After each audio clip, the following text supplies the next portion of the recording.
Hey everyone, welcome to North of 50 Fitness Tip for the Day.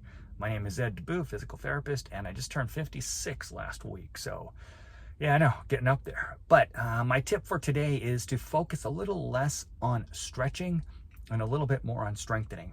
One of the things I tell my clients is that, look, once we are north of 50, because we start to lose muscle mass, and I'm a pretty skinny guy, so I didn't have a lot of muscle mass to start off with.